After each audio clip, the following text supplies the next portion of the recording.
திராவிட முன்னேற்ற கழக கூட்டணி உள்ள மதிமுக 4 இடங்களில் போட்டி போடுது. அந்த 4 இடத்துல 3 இடத்துல திராவிட முன்னேற்ற கழகத்து சின்ன உதயசூரியன்லையும், ஒரு இடத்துல அவங்க கட்சி சின்னத்திலையும் கட்சிக்கு ஒதுக்குற சின்னத்திலையும் போட்டிடுறதா சொல்லியிருந்தாங்க.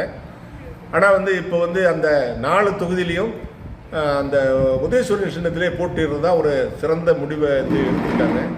அவங்க அவர் கட்சி சின்னத்தில் போட்டியிடல எந்த வித தவறும் கிடையாது, தொடர்ந்து போட்டியிடலாம். ஆனாலும் அந்த மக்களிடம் போய் சென்று அடையிறதுக்கு அது ரொம்ப காலதாமதம் ஆகும். அதனால் இந்த 4 சின்னத்தில் சீர்காழி தொகுதியில் தான் அந்த கட்சி சின்னத்தில் போட்டியிடுறதா சொல்லியிருந்தாங்க.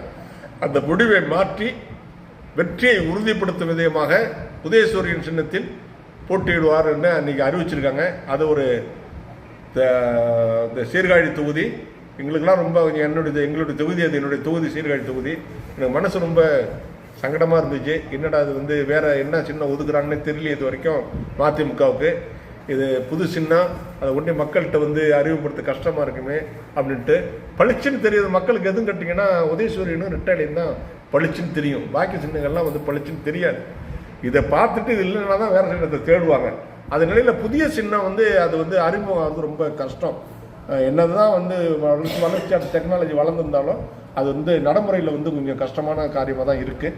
அதனால் அந்த முடிவை அதனால தான் எல்லாத்தையும் யோசனை பண்ணி பார்த்து அந்த முடிவை எடுத்திருப்பார். அவர் ஒரு சிறந்த சிந்தனைவாதி, ஒரு நல்ல ஒரு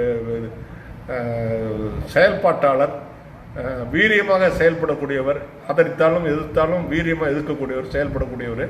அந்த ஒரு நல்ல முடிவை எடுத்திருக்காரு. அவர் அண்ணனுக்கு நான் நன்றி சொல்லிக்கிறேன். அவர் திமுகவில் இருக்கிற வரைக்கும் நான் அவருடைய பெரிய வைகோ அவர்களின் பெரிய ஆதரவாளனாக இருந்தேன். அவர் கட்சி விட்டு பிரிஞ்ச உடனே நான் அந்த நிலைப்பாட்டிலேருந்து மாறிட்டேன்.